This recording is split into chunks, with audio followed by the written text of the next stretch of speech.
স্বাগত জানাচ্ছি বাংলা ভিশনের সাপ্তাহিক আয়োজন mega live talk show BSRM গণতন্ত্র এখনের 528তম পর্বে। সাথে আছে তাইমুর রশিদ।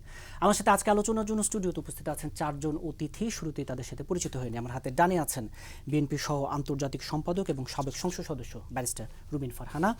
আছেন গণসংহতি আন্দোলনের প্রধান সমন্বয়কারী জুনায়েদ সাকি। আমার হাতে বামে আছেন জাতীয় পার্টির অতিরিক্ত মহাসচিব এবং সাবেক সংসদ সদস্য ব্যারিস্টার শামীম হায়দার পাটোয়ারি। আছেন সাংবাদিক ও বিশ্লেষক আশরাফ কায়সার। আপনাদের চারজনকে স্টুডিওতে স্বাগত জানাচ্ছি। দর্শক, বিএসআরএম গণতন্ত্র এখনের আজকের এই পর্বে আমরা আলোচনা করব আওয়ামী লীগ সরকারের পতনের পর একের পর এক মামলা, বলা হচ্ছে ঢালাও মামলা। এসব মামলা দিয়ে কি আসলে গণহত্যার বলি বা এই যে বিভৎস কাণ্ড হলো তার বিচার মিলবে কিনা, এই নিয়ে প্রশ্ন উঠেছে। এই নিয়ে আলোচনা করব।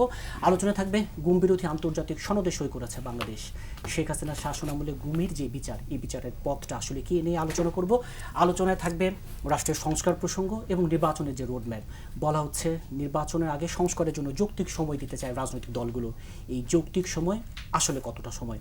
সেই সাথে আলোচনা করব বন্যার পরিস্থিতি, বন্যার দায় আসলে ভারতের কতটুকু, এবং এই বাস্তবতায় দাঁড়িয়ে, নতুন বাস্তবতায় দাঁড়িয়ে বাংলাদেশ ভারত রাজনীতি সম্পর্কে যে নতুন সমীকরণ, এটা কি হতে পারে, কি হওয়া উচিত, এসব নিয়ে আজকের বিএসআরএম গণতন্ত্র এখন অনুষ্ঠান শুরু করব। বিএনপির সহ আন্তর্জাতিক সম্পাদক সাবেক সংসদ সদস্য ব্যারিস্টার রুবিন ফারহানা। বলছিলাম আওয়ামী লীগ সরকারের পতনের পর মামলা, এবং কথাটা অনেক যেভাবে বলা হচ্ছে ঢালাও মামলা, এবং বলা হচ্ছে যে মামলাগুলোর মাধ্যমে আসলে গণহত্যার ন্যায় বিচার মিলবে কিনা সেই প্রশ্ন দেখা দিয়েছে। যেহেতু ঢালাও মামলা, সে আগের মতোই অজ্ঞাতনামা অনেক আসামি, সুনির্দিষ্ট মামলা হচ্ছেন, এবং একটি প্রশ্ন উঠছে এই ধরনের মামলা আসলে দিন শেষে ছাত্র আন্দোলনের ফসলকে প্রশ্নবিদ্ধ করতে পারে কিনা। আপনাকে অসংখ্য ধন্যবাদ। ঢালাও মামলাটা আমাদের সংস্কৃতি। দীর্ঘ 17 বছর আমরা এই ঢালাও মামলার খেলা দেখেছি। আমরা দেখেছি একটা মামলা হয়েছে, কার্বন কপি এফআইআর আরও কয়েকটি হয়েছে, সেখানে হয়তো 20-25 জনের নাম গেছে, বাকি 800-900 হাজার খানেক অজ্ঞাতনামা। এই অজ্ঞাতনামা দিয়ে আমরা দেখেছি পুলিশ বাণিজ্য করছে, প্রতিবেশী ভয় দেখাচ্ছে, আওয়ামী লীগের কর্মী তারা হুমকি দিচ্ছে, একটু এদিক থেকে ওদিক হলেই কিন্তু মামলায় নাম চলে যাবে। আমরা দেখছি নির্বাচন আসার সঙ্গে সঙ্গে মৃত ব্যক্তি, বিদেশে থাকা ব্যক্তি, হাসপাতালে চিকিৎসাধীন ব্যক্তি, কিংবা হয়তো হজে যাওয়া ব্যক্তি, তাদের নামেও মামলা হচ্ছে। মামলার এই কালচারটা একেবারেই পুরনো কিন্তু এখানে একটা নতুন ডাইমেনশন আছে।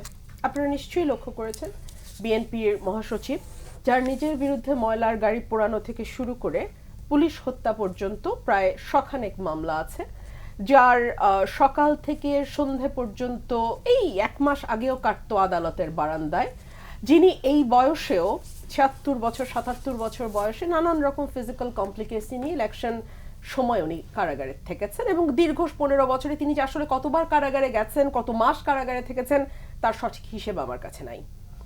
এই মানুষটি প্রতিবাদ জানিয়েছে, এই মানুষটি স্পষ্টভাবে শক্তভাবে বলেছে এরকমভাবে মামলা দেওয়া বন্ধ করুন। খাগড়াছড়িতে বা বান্দরবানে একটা ঘটনা ঘটছে, দেখা যাচ্ছে ঢাকায় দুনিয়ার আসামি করে বসে আছেন আপনারা, স্টপ ইট নাও। আমরা দেখলাম সারা হোসেন, তিনিও বলেছেন এই মামলা একদিনও টিকবে না, দ্বিতীয় ধাপেই এই মামলাগুলো সব খারিজ হবে। ভালো লেগেছে ওনার কথা শুনতে। ভালো লাগতো যদি ওনারা ঠিক বিএনপির কর্মীদের উপরে যখন এই সেম নেচারের মামলা হয়েছে, মানবাধিকার কর্মীরা তখনও বলেছেন, বাট আরেকটু সোচ্চার হলে, আমাদের চোখে আরো বেশি আসলে আমরা আরেকটু খুশি হতাম, আরেকটু নিশ্চিন্ত বোধ করতাম। অধিকার আমাদের পাশে দাঁড়িয়েছে দীর্ঘ সময়, আইন ও সালিশ কেন্দ্র তাদের সাধ্যমতো দাঁড়িয়েছে। এর বাইরে আমরা বিভিন্ন মানবাধিকার কর্মীরা বিভিন্ন সময় এখন যারা কথা বলছেন, তারা যদি তখনও একইভাবে কথা বলতেন, এই সংস্কৃতিটা এতটা খুঁটি গেড়ে বসতো কিনা সেই প্রশ্ন আছে। দীর্ঘ সময় আমরা দেখেছি এক ধরনের কালচার, ও বিএনপি জামাত করে, কিংবা ও শিবির করে, কিংবা ও ছাত্রদল করে, সো ও আসলে ডিহিউম্যানাইজেশনের একটা প্রক্রিয়া, মানে ও ঠিক মানুষ না, ওকে আপনি নিয়ে পিটিয়ে মেরে ফেলতে পারেন, ওকে আপনি গুম করে ফেলতে পারেন, ও মাসের পর মাস থাকবে না, এটাই স্বাভাবিক, ওর পরিবারের সাথে ঈদ করতে পারবে না, এটাই নর্ম, ওর বাচ্চা 2 বছর থেকে 12 বছর হয়ে যাবে, ওর জানতেই পারবে না, ওর চোখে ওর বাচ্চাটার বড় হওয়াও দেখবে না, এটাই হচ্ছে ওর নিয়তি, কারণ ও বিএনপি করতো, কিংবা ও অন্য কোনো ভিন্ন রাজনৈতিক দল করতো, সরকারি দল করতো না। এই সংস্কৃতিটা না আমাদের মগজে, মজ্জায়, মননে অনেক গভীরে প্রথিত হয়েছে গত কয়েক বছর। একদিনে রাতারাতি পরিবর্তন হবে এটা আসলে কেউ আশা সময় করে না, সময় তো লাগবে। যে কারণে আমরা বারবার রিফর্মের কথা বলছি, রাজনৈতিক সংস্কৃতি পরিবর্তনের কথা বলছি, নতুন বন্দোবস্তের কথা বলছি, আমরা অনেক কিছু আসলে নতুন করে ঢেলে সাজানোর স্বপ্ন দেখছি। জি, এই বিষয়ে আবার পরে বিস্তারিত আলোচনা করব। সাংবাদিক ও বিশ্লেষক আশরাফ কায়সার, এই যে রুমিন ফারহানা বলছিলেন যে মামলার সংস্কৃতিটা পুরনো, এই যে রাজনৈতিক সংস্কৃতি, এভাবে যদি বলি নতুন বাংলাদেশে দাঁড়িয়ে তাহলে এই যে নতুন স্বপ্ন দেখার কথা আমরা বলছি, নতুন স্বপ্ন দেখছি, তাহলে এই আগের সংস্কৃতিগুলো কাটবে কবে? দেখুন, আমরা একটি নতুন সময়ে এসেছি, নতুন সরকার, নতুন প্রতিশ্রুতি, নতুন প্রত্যয়, কিন্তু প্রশাসনের দিকে যদি আপনি তাকান, পুলিশের দিকে যদি আপনি তাকান এবং সিভিল অ্যাডমিনিস্ট্রেশনে তাকান, এমনকি যারা উপদেষ্টা হয়েছেন, আমরা আসলে নতুনত্বের গন্ধ এবং ছোঁয়া এবং কার্যক্রম কম দেখতে পাচ্ছি। এটির একটি বাস্তবসম্মত চ্যালেঞ্জ হচ্ছে যে 15 বছরের যে জঞ্জাল, 15 বছরের দলীয়করণ, 15 বছরের আপনার অদক্ষতা, এই সব কিছু কিন্তু এই সরকারকে বহন করতে হচ্ছে। এবং আমি মনে করি এখনও 95% পরিবর্তন, সংস্কার তাদের করা হয়নি। বিশেষ করে আপনি যদি পুলিশের দিকে তাকান, যদিও আমরা দেখছি কিছু নাম যাদেরকে আমি বলে থাকি গ্যাংস্টার, তাদেরকে আমার ঠিক পুলিশ অফিসার তখনও মনে হয়নি, এখনও মনে হয় না। আর কিন্তু সিভিল অ্যাডমিনিস্ট্রেশন আপনি যদি দেখেন, প্রশাসন ক্যাডারের লোকরা যারা গত 3টি নির্বাচন গুম করেছিল, যারা 3টি নির্বাচন জনগণের অধিকার বঞ্চিত করেছিল মানুষকে, তাদের ব্যাপারে কিন্তু আমরা এখনও কোনো দৃশ্যমান পদক্ষেপ নিতে দেখিনি। বরং দেখা গেছে যে যেই ভদ্রলোক এস আলমকে আপনার বিদেশি ইনভেস্টর হিসেবে এখানে নিবন্ধন দিয়েছিলেন, উনি এখন সমাজ কল্যাণ সচিব। আবার দেখেন আইন সচিবের দিকে তাকান, আপনি যদি একটু পররাষ্ট্র মন্ত্রণালয়ের সচিবের দিকে তাকান, এদের ভূমিকা আমি আপনাকে এই জন্য বলছি যে তারা রাষ্ট্রের কর্মচারী হিসাবে দায়িত্ব পালন তো দূরের কথা, সরকারের কর্মচারী হিসাবেও দায়িত্ব পালন করেনি। তারা দলীয় কর্মচারী হিসাবে দায়িত্ব পালন করেছেন, কখনো কখনো দলীয় দাস হিসাবে দায়িত্ব পালন করেছেন। তাদেরকে যদি রেখে আপনি প্রশাসন সাজাতে চান, সেইখানে এই গণহারে হত্যা মামলা দেওয়া ছাড়া আপনার হাতে আর তেমন কোনো অপশন নাই। কিন্তু ক্ষতি হচ্ছে দেখুন, 1000-এরও অধিক ছেলে মেয়ে মারা গেছে। ক্ষতি হচ্ছে 15 বছরে $100 বিলিয়ন মতো বিদেশে পাচার করা হয়েছে। ক্ষতি হচ্ছে আমাদের ঘাড়ের উপরে ঋণের বোঝা চাপিয়ে দেওয়া হয়েছে এবং ঢাকা শহর সহ বাংলাদেশের সব জায়গায় অপ্রয়োজনে অবকাঠামো তৈরি করা হয়েছে। এখন আমরা যাদেরকে আইনের আওতায় দেখতে চাই এবং আমরা সত্যিই চাই বিএনপি জামাতের উপরে যে অত্যাচার হয়েছে তার আরেকটি প্রতিশোধ আমরা দেখতে চাই না। যদিও আমি রুমিন ফারহানার সাথে একদম একমত। আমি সেই গণমাধ্যমকে তখনও ঘৃণা করেছি, এখনও করি, যারা দলীয় দৃষ্টিকোণ থেকে ইস্যুগুলোকে দেখেছিল এবং যারা ভেবেছিল বিগত সরকারটি কিয়ামত পর্যন্ত থাকবে এবং তার সাথে যে কোনোভাবে জুড়ে যাওয়াটাই এক ধরনের, তা না হলে আপনি বুঝতে পারছেন যে 10 জন সম্পাদক পলাতক হয় যখন নাকি আপনার সরকার পালিয়ে যায়, পুলিশ প্রধান আন্ডারগ্রাউন্ডে চলে যায়। আজকে যখন গণহত্যার মামলা হয়, এর মধ্যে 30 জনই সাংবাদিক রয়েছেন। আমি একটা কথা বলা শুরু করেছি, আমি আপনাকে বলি, একসময় আমরা মানবতা বিরোধী অপরাধের বিচার, আওয়ামী লীগের মানবতা বিরোধী না, জাহানারা ইমামের যে ঘাতক দালাল নির্মূল কমিটি, আমি তার একজন সদস্য ছিলাম প্রায় কিশোর বয়সে। তখন আমরা বলতাম গোলাম আজম বা নিজামীকে আপনি এই বয়সের মানুষটি হিসাবে ভাববেন না। 71 সালে তাদের 18 বছরের চেহারাটি ভাবুন, 21 বছরের চেহারাটি ভাবুন, তখন দেখুন উনি মানবতা বিরোধী অপরাধ করেছিল কিনা। আমি এখন আপনাকে বলছি, অপরাধীকে অপরাধী হিসাবে দেখবেন, তাকে সাংবাদিক হিসাবে দেখবেন না, বিচারপতি হিসাবে দেখবেন না, তাকে প্রশাসনের কর্তা হিসাবে দেখবেন না, তাকে শিক্ষক হিসাবে দেখবেন না। এই প্রথম আমরা একটি শাসনের সাথে এই ধরনের ব্যক্তিবর্গকে, যাদেরকে আমি নাম দিয়েছি সফট ফ্যাসিবাদী, হাসিনা যদি 1 নম্বর ফ্যাসিবাদী হয়ে থাকে, তার মিড টার্ম ফ্যাসিবাদী হচ্ছে তার দলের এবং প্রশাসনের, আর সফট হচ্ছে এই শিক্ষক, বিচারপতি, এরা। কাজে একে কিন্তু আপনি কোনোভাবেই সাংবাদিক হিসাবে 30 জনকে বিবেচনা করবেন না। আরও একটি কথা আপনাকে আমি বলে রাখি, এই প্রথম আমি দেখতে পেয়েছি সাংবাদিকরা কত বড় ক্রিমিনাল অফেন্স করতে পারেন রাষ্ট্রের পাওয়ারের সংস্পর্শে এসে এবং অর্থের সংস্পর্শে এসে, এবং তারা একটা নেক্সাস তৈরি করেছিলেন যে military administration, civil administration, PMO এবং গণমাধ্যম, বিচার বিভাগ মিলে। তাহলে আপনার আর কি লাগে? আপনার প্রশ্নের উত্তরে বলি, এই যে গণহারে হত্যা মামলায় লোকজনকে ধরা হচ্ছে, দেখুন পুলিশের একটি সূত্র আমাকে বলেছে প্রথমে মুরগিকে খোয়ারে নিতে হবে, তারপরে আরও স্পেসিফিক মামলায় তাদের ধরতে হবে। কিন্তু যেটি সমস্যা হচ্ছে, ক্রেডিবিলিটির দিক থেকে আপনি কিন্তু হেরে যাচ্ছেন এবং তাতে করে যারা জীবন দিয়েছে, যে পরিবারগুলো তার সন্তান হারিয়েছে, তাদের উপরে আপনি জাস্টিস করছেন না। একটি অপরাধীও যদি আপনার এই তদন্ত বা পুলিশি প্রক্রিয়া অথবা বিচার ব্যবস্থার ভেতরে পালিয়ে যেতে পারে, ফসকে যেতে পারে, সেটিও কিন্তু একটি অন্যায় আচরণ করা হবে এই আন্দোলনের দিকে। আমার যেটি ধারণা যে স্পেসিফিক অভিযোগে মামলা নেওয়া হোক এবং তাতে করে জনগণ জানতে পারুক তাদের অপরাধের মাত্রা কি। যেমন আমি একটি উদাহরণ দিই আপনাকে, বাংলাদেশ ক্রিকেট টিমের সাকিব আল হাসান, আপনি সাকিব আল হাসান হিসাবে দেখেন না, তাকে চোরাচালানি হিসাবে দেখেন। তাকে স্টক মার্কেটে সে শেয়ার পেয়েছিল কি করে, মেম্বারশিপ পেয়েছিল কি করে, শিবলি রুবায়াতের সাথে তার নেক্সাস কি, কোত্থেকে টাকা এসেছিল। আপনি হরেফাইং নেটফ্লিক্সের মতো অন্তত 100টি এখানে সিরিয়াল আপনি তৈরি করতে পারবেন গত 15 বছরের অন্যায় অপরাধ দিয়ে। আমরা কেন বঞ্চিত হব নাগরিক হিসাবে? পুলিশের অদক্ষতার কারণে আমরা বঞ্চিত হতে চাই না। শুধু শেষ কথা বলি, পুলিশ কিন্তু এবারের শাসন আমলে দেখুন তারা জনগণের নিরাপত্তা চেয়েছিল, পোশাক পরে আবার রাস্তায় আসবে কিনা। কোন দেশে পুলিশ জনগণের নিরাপত্তা চায় ফিরে আসার জন্য? সে অপরাধের চূড়ান্ত মাত্রায় ছিল। তা সে যেন আমাদের বিভ্রান্ত না করতে পারে এবং আমাদের বিশ্বাসযোগ্যতা যেন নষ্ট না করতে পারে। আমরা আইনানুগ পথেই চাই, স্পেসিফিক অভিযোগে এদেরকে গ্রেফতার করা হোক, সেটি দেখতে চাই। জি, জুনায়েদ সাকি, গণসংহতি আন্দোলনের প্রধান সম্পাদক, এই যে ক্রেডিবিলিটি যেন প্রশ্ন না ওঠে এবং এই যে বিশ্বাসযোগ্য মামলা তদন্ত এবং ন্যায় বিচার। ধন্যবাদ আপনাকে। আমি সবাইকে সালাম এবং শুভেচ্ছা জানাচ্ছি। দেখুন, মানে ইতিমধ্যেই দুজন অনেকগুলো কথা বলেছেন, পুনরাবৃত্তি করার আমি প্রয়োজন দেখি না। যে জিনিসটা দরকার সেটা হচ্ছে যে একটা অনেকগুলো ক্ষেত্রে সংস্কার, একটা রূপান্তর আমরা চেয়েছি এবং সেটাই নতুন রাজনৈতিক বন্দোবস্তের গুরুত্বপূর্ণ অংশ। এখন একটা নতুন রাজনৈতিক বন্দোবস্ত কি গণতান্ত্রিক হবে নাকি অন্য কোনো বন্দোবস্তে আমরা চলে যাব? যদি গণতান্ত্রিক বন্দোবস্ত হয় তাহলে এই সংস্কারগুলো কিন্তু খুব জরুরি। পুলিশ যদি আগের মতোই অ্যাক্ট করে, আগের মতোই যদি মামলা চলে, আগের মতোই যদি মানে নাগরিকের অধিকারের জায়গাটা খর্বিত হয়, তখন তো আসলে এইটাকে বদলানো কঠিন হয়ে যাবে। কিন্তু এটা আবার এটাও ঠিক যে রাতারাতি তো বদল কেউ করে দিচ্ছে না। তো এই বদলের সূচনা হওয়া দরকার, 1 নম্বর। 2 নম্বর হচ্ছে যে কথাগুলো ইতিমধ্যে বলা হয়েছে যে ন্যায় বিচারটা অত্যন্ত জরুরি। কারণ আমরা তো একটা নতুন যাত্রা করতে চাইছি। এই যাত্রার বিন্দুটা কি হবে? যাত্রাটা কিসের উপরে ভর করে দাঁড়িয়ে আগাবে? ন্যায় বিচারের উপরে দাঁড়াবে। ন্যায় বিচার পাওয়াটাই কিন্তু একটা রাষ্ট্রের নতুন, মানে যদি গণতান্ত্রিক বন্দোবস্ত বলেন, তার একেবারে প্রাথমিক ভিত্তি। তো এই ন্যায় বিচারের জায়গা যে কয়টা প্রাথমিক ভিত্তি আছে সেটা আমাদের মুক্তিযুদ্ধের অঙ্গীকারের মধ্যেই আছে: সুযোগের সমতা, মানবিক মর্যাদা, সামাজিক ন্যায় বিচার। তো ন্যায় বিচারকে প্রতিষ্ঠা করতে গেলে যেভাবে আসলে এগোচ্ছে, এটা কেবলমাত্র ইয়ের প্রশ্ন না যে মামলা আগের মতো হচ্ছে। এটার মধ্যে যদি যে কথাটা একটু আশরাফ কায়সার ভাই বললেন যে কেউ যদি অপরাধী বেরিয়ে যায়, তার চাইতে মানে কি বলে যে বিচারহীনতা অথবা ন্যায় বিচার না পাওয়ার মতো কিছু আর হতে পারে না।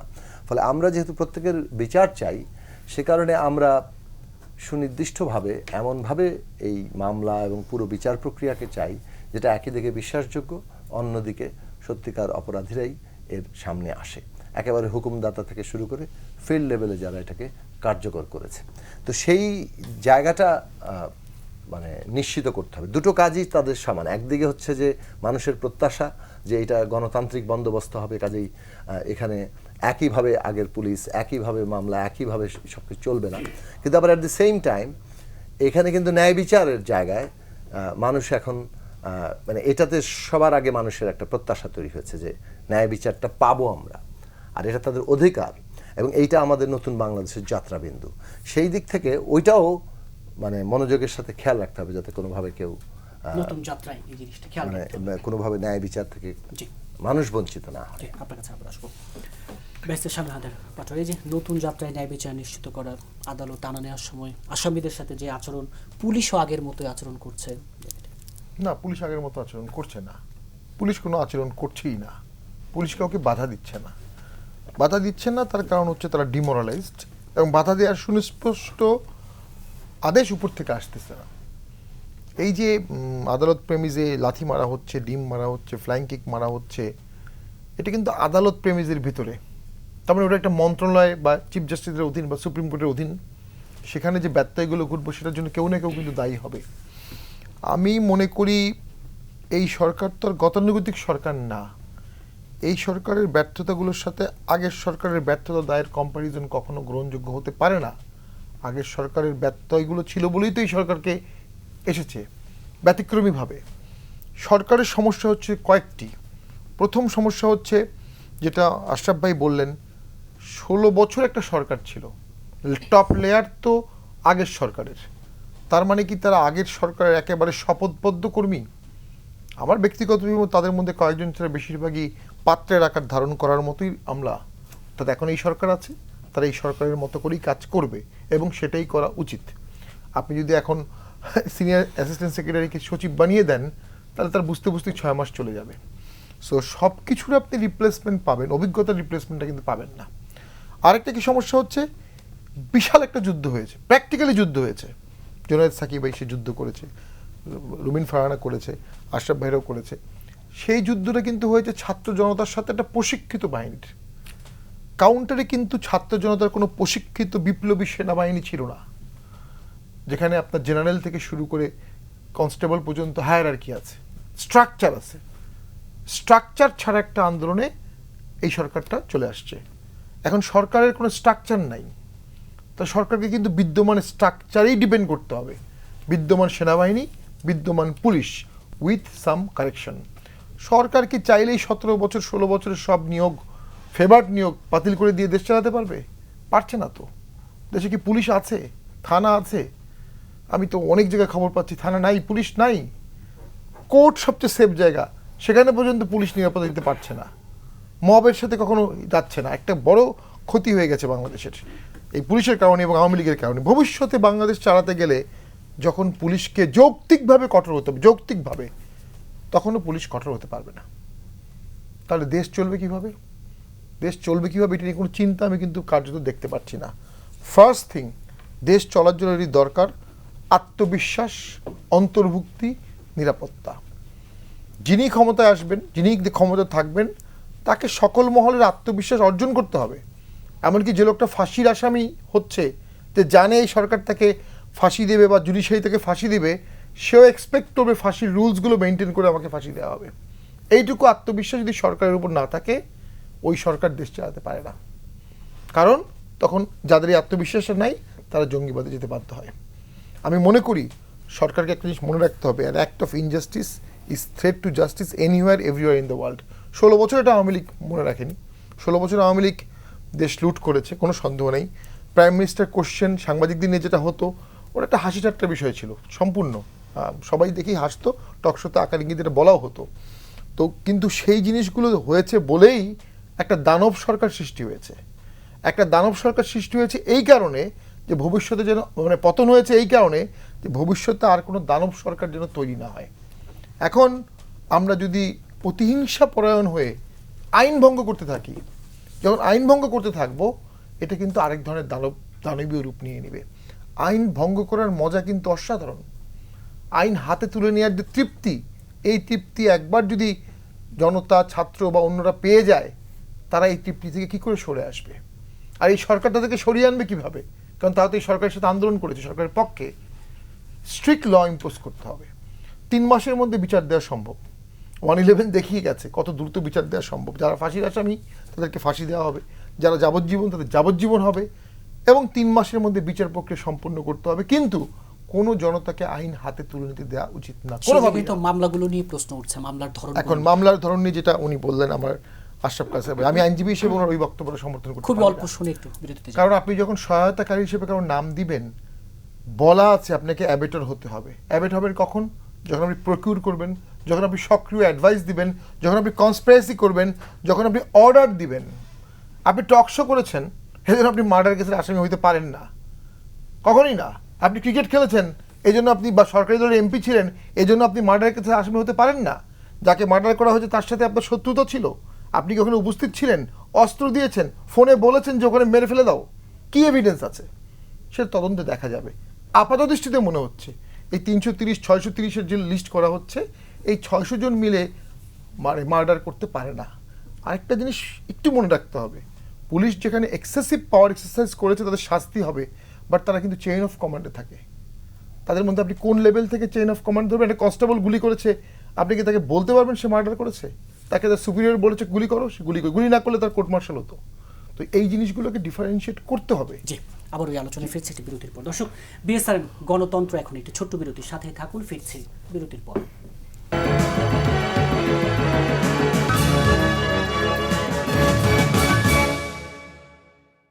বিরতির পর আবারও স্বাগত জানাচ্ছি বিএসআরএম গণতন্ত্র এখন। ব্যারিস্টার রুমিন ফারহানা, গুম বিরোধী আন্তর্জাতিক সনদে সই করেছে বাংলাদেশ যখন কথা বলছে 30 আগস্ট আন্তর্জাতিক গুম দিবস। প্রশ্নটি ভেবে রাখতে চাই, শেখ হাসিনা সরকারের আমলে যে বড় একটি সংখ্যক গুমের অভিযোগ, গুম হয়েছে, তার একটি বড় ভুক্তভোগী আপনারা বিএনপি দলের নানা পর্যায়ের নেতাকর্মী গুমের শিকার হয়েছেন। ঠিক এই গুমের বিচারটা কিভাবে নিশ্চিত হবে, এবং একটি কথা বলাই হচ্ছে গুমের অপসংস্কৃতি যেন আবারও ফিরে না আসে, কি করতে হবে? ঘুমের ব্যাপারে কিছু ভয়ঙ্কর অভিজ্ঞতা আছে। আমি যে বাসায় থাকি ওই বাসার 7 তলার ভদ্রলোক, উনি পৌর বিএনপিতে ছিলেন। উনি আজকে 8-9 বছর, ওনার কোনো খবর নাই। এবং এখনো ওরা পাগলের মতন, সরকার পরিবর্তনের পরে পাগলের মতন ওরা বিভিন্ন দরজায় দরজায় গেছে, কোনো খবর এখনো জানে না। এবং যে জিনিসটা খুব ভয়ঙ্কর, প্রথম 1-1.5 বছর ওনার ছোট ছোট বাচ্চা, এখন তারা বড় হয়ে গেছে সবাই, এবং ওনার ওয়াইফ আমার কাছে আসতেন যে আবার ব্যাংকে টাকা আছে, জমি জমাও আছে, আমি চলতে পারছি না কারণ উনি মৃত, এই সার্টিফিকেটও আমি দিতে পারছি না, 7 বছর পারও হয় না, উনি যে আদৌ আছেন না নাই তাই তো আমরা জানি না। এই যে একটা ভয়ানক কালচার বাংলাদেশে গত কয়েক বছরে গড়ে উঠেছিল, এবং 600-র উপরে মানুষ, আন্তর্জাতিক মানবাধিকার সংস্থাগুলো বলছে 600-র উপরে মানুষ গুম হয়ে গেছে। এই মানুষগুলোকে নিয়ে যখন কথা বলা হতো সংসদে, আমি বহুবার প্রশ্ন তুলেছি, স্বরাষ্ট্রমন্ত্রী তাচ্ছিল্য নিয়ে বলতেন যে তারা কেউ গুম হয়নি, তারা হয় ব্যবসায় লস করেছে, না হলে তার ওয়াইফের সঙ্গে ঝামেলার কারণে ঘর থেকে পালিয়ে গেছে। কখনো কখনো বলতেন পরকীয়ার টানে। এই শব্দগুলো বলতে ওনারা দুবার ভাবতেন না, দুবার চিন্তা করতে হতো না। এখন যখন আয়নাঘর থেকে ব্যারিস্টার আরমানকে বের হতে দেখি, এখন যখন জেনারেল আজমিকে বের হতে দেখি, আমরা শিউরে উঠি যে আসলে সত্যি তো। এবং আয়নাঘরের কথাটা মজার বিষয় হচ্ছে, আমরা কিন্তু এখন সকল গণমাধ্যমে আসছে বটে, কিন্তু এর বিষয়ে আমরা 1.5-2 বছর আগে থেকেই জানি। জুলকারনাইন স্যার কিন্তু আয়নাঘরের ব্যাপারে কথা বলেছেন, এবং তখন থেকেই যদি মিডিয়াগুলো সোচ্চার হতো, হয়তো 2 বছর অপরাধটা কিছুটা হলেও একটু লাগাম টানতে পারতো। যে কথাটি আশরাফ কায়সার ভাই বলছিলেন, আই কান্ট এগ্রি মোর, যে উনি যেটা বলছেন, soft power is such of power, মানে it has got so tremendous power in it. আমরা গত 15 বছরে দেখেছি, আমরা দেখেছি মিডিয়া হাউসগুলো কিভাবে এই সফট পাওয়ারের কাজ করেছে বছরের পর বছর, কোনো প্রশ্ন ছাড়া। আমরা দেখেছি শিল্পী সমাজ বছরের পর বছর, একটা বড় অংশ, সরি শিল্পী সমাজ বলতে তো পুরো সমাজকে বলছি না, একটা বড় অংশ কি নির্লজ্জভাবে এই সফট পাওয়ারের কাজ করেছে। এবং আজকে যখন গুমের প্রশ্ন আসছে, আজকে যখন হারিয়ে যাওয়া মানুষদের কথা নিয়ে আমরা আলোচনা করছি, এই গুম নিয়ে শেখ হাসিনা যতটুকু দায়ী, তার স্বরাষ্ট্রমন্ত্রী এবং তার অন্যান্য কর্মকর্তা কর্মচারীরা যতটুকু দায়ী, আপনি কি সফট পাওয়ারকে কোনোভাবেই তার চেয়ে কোনো অংশে কম দায়ী করতে পারবেন? মানে 32 জন সাংবাদিকের বিরুদ্ধে যখন মামলা হয়, হ্যাঁ তাদের বিরুদ্ধে শেয়ার বাজার কেলেঙ্কারির মামলা হতে পারে, তাদের বিরুদ্ধে টাকা পাচারের মামলার কেলেঙ্কারি হতে পারে, তাদের বিরুদ্ধে ব্যাংক থেকে ঋণ খেলাপির মামলা হতে পারে, অনেক মামলা হতে পারে, কিন্তু এই গুমের মামলা, হত্যার মামলা, এই দায় কি তারা এড়াতে পারে? ফর এক্সাম্পল, জাস্টিস মানিকের একটা টকশো খুব ছড়িয়ে পড়েছে, the way he tried to defend police অফিসারদের। আপনি কি দেখেছেন গুলি করতে? আমি দেখেছি ও সশস্ত্র ছিল। হ্যাঁ, এখন মানিকের উপরে যা হয়েছে, এটা আমরা সুশীল সমাজ খুবই নেক্কারজনক বলতে পারি, খুবই নেক্কারজনক যা হয়েছে। কিন্তু মানুষ তো জানে মানিকের উপরে তার বিভৎস ক্ষোভের কারণটা আসলে কত গভীরে প্রথিত। এটা তো একদিনের ক্ষোভ না। 900 কোটি টাকা মানিক মেরে দিছে শুধুমাত্র স্থাবর সম্পত্তি দিয়ে, সেটাও মানুষকে ততটুকু ক্ষুব্ধ করে না যতটুকু ক্ষুব্ধ তিনি মানুষকে করেছেন বিভিন্ন সময় গণমাধ্যমে এসে। তার যে বাচনভঙ্গি, তার যা কথা, তার যা সাবস্ট্যান্স, তিনি যাকে ডিফেন্ড করছেন, দ্য ওয়ে হি ডিফেন্ডেড, তিনি যা বলছেন, যে যুক্তি দিচ্ছেন, এই সকল কিছুই মানুষকে ক্ষুব্ধ করেছে। সুতরাং আজকে যে অনেকগুলো মামলার কথা দিয়ে আমরা শুরু করলাম, আমরা অনেকগুলো ইনসিডেন্টের কথা বললাম, মব জাস্টিসের কথা অনেক জায়গায় হচ্ছে, মব রুলের কথা হচ্ছে অনেক জায়গায়, এগুলো না ইনএভিটেবল ছিল, এগুলো অবশ্যম্ভাবী ছিল। এবং দীর্ঘ সময় 15 বছর ধরে একটা সাইকোপ্যাথের শাসনে থাকলে একটা জাতির চরিত্রগত কি পরিবর্তন হয়, চিন্তার জগতে কি পরিবর্তন হয়, তার মানে লজিক্যাল ডিডাকশনের মধ্যে কি পরিবর্তন আসে, এই বিষয়গুলো নিয়ে তো রিসার্চ হয়নি, হওয়া দরকার। কিছুদিন আগে দেখছিলাম প্রথম আলোতে একটা রিপোর্ট এসেছিল যে বিভিন্ন সময় স্বৈরশাসকের কবলে থাকার পরে একটা সময় দেখা যায় যে মানুষরা না শুধুমাত্র বেঁচে আছে এই কারণে ওই স্বৈরশাসকের প্রতি এক ধরনের সিম্প্যাথি তাদের গ্রো করে। মানে দীর্ঘ সময় আপনাকে মেরে ফেলার শক্তি ওই ব্যক্তি রাখতো, কিন্তু সে আপনাকে মারে নাই, সামহাও আপনি বেঁচে গেছেন, এই কারণে আপনি এক ধরনের সিম্প্যাথি, এক ধরনের সফট কর্নার ডেভেলপ করবে আপনার ওই মানুষটার প্রতি। তো এরকম একটা অসুস্থ অবস্থার মধ্যে তো 15 বছর ছিলাম। আর অসুস্থ অবস্থা বা অ্যাবনর্মাল অবস্থায় যে কোনো অ্যাবনর্মাল জিনিসই আসলে নর্মাল। সে কারণেই গুমটা না আমরা বলেছি বটে, সংখ্যাও বলেছি, মায়ের ডাকের অনুষ্ঠানগুলোতেও গেছি, চোখের পানিও ফেলেছি, সেটা নিয়ে আবার পরের দিন এসে লিখেছি, আবার বলেছি গণমাধ্যমে। কিন্তু এটা যে কত বিভৎস, এটা বোধহয় এখন আস্তে আস্তে রিয়েলাইজ করার জন্য যে সুস্থতা দরকার, সেদিকে হয়তো সেই নর্মালসির দিকে আমরা হয়তো আস্তে আস্তে যাব। এবং এই সরকার যেই চুক্তিটি স্বাক্ষর করছে সেটা আসলে দীর্ঘ সময় ধরে পেন্ডিং ছিল। বিভিন্ন সময় আমরা দেখেছি যে আমাদের ল মিনিস্টারকে বারবার জবাবদিহি করতে হয়েছে, বারবার গিয়ে তাকে বক্তব্য দিতে হয়েছে, তিনি বারবার শুনানি পেছাতেন, কিন্তু কোনোভাবেই এই গুম নিরোধ চুক্তিতে তিনি যেতে চাইতেন না। কেন চাইতেন না এটা তো খুব স্পষ্ট, তাই না? এবং যখন আমরা দেখেছি ইন্টারন্যাশনাল প্রেশার আসছে, তখন স্থানীয় লোকাল পুলিশ স্টেশনগুলো থেকে এসআই বা তাদূর্ধ্ব পদমর্যাদার লোকজন ওই গুম হওয়া লোকজনের বাড়িতে বাড়িতে যেত এবং গিয়ে তাদেরকে ভয় দেখাতো, সাদা কাগজে সই নিত, বলতে বাধ্য করতো যে আসলে তার ছেলে রাগ করে চলে গেছে, ব্যবসায় লস করে চলে গেছে, বা অন্য কোনো কারণে হারিয়ে গেছে, আসলে এখানে রাষ্ট্রীয় কোনো বাহিনীর সঙ্গে যুক্ত না। এবং থানায় থানায় এক একটা পরিবার বছরের পর বছর ঘুরেছে, একটা জিডি পর্যন্ত করতে পারে নাই, মিসিং পার্সনের জিডিটা পর্যন্ত রাষ্ট্র নেয় নাই। এবং আপনি যদি বর্ণনাগুলো শোনেন, যারা গুম হয়েছে তাদের সাথে যারা ছিল, সেই সাদা মাইক্রোবাস, কালো কাচ তুলে নিয়ে যাওয়া, একেবারে ভার্বাটিম। এবং আরেকটা যেটা খুব সিগনিফিকেন্ট, গুম হওয়া ব্যক্তিরা ফিরে এসেছেন কেউ কেউ, তারা কিন্তু কেউ কথা বলেননি। কথা বলবার জন্য যে সাহসটা সংগ্রহ করা হবে সেটা হয়নি। আমি বলতে দ্বিধা নাই, আজকে যিনি অ্যাডভাইজার হয়েছেন রেজওয়ানা আপার হাজবেন্ডও তো গুমের শিকার হয়েছিলেন, উনিও কিন্তু ফিরে এসে আসলে কথা বলতে পারেন। অর্থাৎ কতটা ভয়ানক অবস্থায় একটা দেশে থাকলে গুম থেকে ফিরে আসার পরে মানুষগুলো যেন একেবারে অদৃশ্য হয়ে যেতেন। প্রাথমিকভাবে শুনতাম যে তারা মানসিক ট্রমার মধ্যে আছেন, কিন্তু পরে তারা আসলে হারিয়েই যেতেন। আশরাফ কাছে যে গুমের বিভৎস চিত্রগুলোর কথা বলছিলেন, সেই গুম বিরোধী আন্তর্জাতিক সনদের সই নতুন বাংলাদেশে দাঁড়িয়ে কিভাবে দেখছেন? অত্যন্ত জরুরি কাজগুলোর একটি হয়েছে। আপনি জানেন যে গত 15 বছরে আমরা তো অনেকভাবে সরকারটিকে বিশ্লেষণ করছি, কিভাবে আমাদের শাসন ব্যবস্থাকে অকার্যকর করেছে, কি করে আমাদের ভোটাধিকার কেড়ে নিয়েছে, কি করে আমাদের ভাতের অধিকার কেড়ে নিয়েছে। দেখুন, পতিত প্রধানমন্ত্রী ভোট এবং ভাতের অধিকারের ব্যাপারে খুব সোচ্চার হতেন, ওই দুটোই উনি আমাদের জীবন থেকে কেড়ে নিয়ে গেছিলেন। ভাতের অধিকারটি নিয়েছিলেন এই যে তার যে উপদেষ্টা সালমান রহমান জাতীয় লোকজন, তারা যে $100 বিলিয়ন দেশ থেকে পাচার করেছেন সেটির ভেতর দিয়ে। আমি যদি গুমের ব্যাপারে আসি, 2012 সালে আমরা যখন প্রথম টের পাচ্ছিলাম যে এই সরকারটি ক্ষমতা আঁকড়ে ধরে থাকার যে কোনো রকমের পথে হাঁটছে এবং তার কোনো শাসনতান্ত্রিক আইনানুগ সদিচ্ছা আসলে নাই, তখন আমরা মৌলিক অধিকার সুরক্ষা কমিটি করেছিলাম। এবং তার প্রধানতম কাজ ছিল যে এই যে গুম, অপহৃত, বিচার বহির্ভূতভাবে জীবন থেকে হাওয়া হয়ে যাওয়া মানুষদেরকে নিয়ে কাজ করা, একটু সম্মেলন করা। আমরা জাতীয় প্রেস ক্লাবে একটি সম্মেলন করার চেষ্টা করেছিলাম। নিরাপত্তা বাহিনীর লোকদের কারণে ওই অনুষ্ঠানে গুম হয়ে যাওয়া মানুষের পরিবার আসতে ভয় পেয়েছেন এবং শেষ পর্যন্ত আমাদের সম্মেলনটি আধাখেচড়াভাবে শেষ হয়েছে। দেখুন, এবারের পরিবর্তনে যে বাংলাদেশের রাজনৈতিক পরিভাষায় যেভাবে রিটালিয়েশন হয় একটি ইউনিয়ন কিংবা উপজেলা কিংবা জাতীয় সংসদ নির্বাচনের পর, তার কিছুই কিন্তু হয়নি। কিন্তু মানুষের যে ক্ষোভ নাই তা কিন্তু আপনি বলতে পারবেন না, যেটি আমরা অপছন্দ করলেও আদালতের চত্বরে আমরা দেখতে পাই এবং যখন সুযোগ পাই। এখন গুম হয়ে যাওয়া একটি পরিবারকে আপনি প্রথমত স্বীকার করবেন যে এটি রাষ্ট্রীয় বাহিনী করেছে, সেটি করা হয়নি। দ্বিতীয়ত রাষ্ট্র তো সহানুভূতিশীল হবে যে আচ্ছা ঠিক আছে, আমি না হয় করিনি, কিন্তু এই যে মানুষটি নাগরিকটি হাওয়া হয়ে গেল, এর ব্যাপারে আমিও কনসার্ন, সেটিও করা হয়নি। আর তৃতীয়ত তাদের পেছনে লোক লাগিয়ে দেওয়া হয়েছে, পুলিশ তাদের বাড়ি বাড়ি গেছে, র্যাব তাদের বাড়ি বাড়ি গেছে।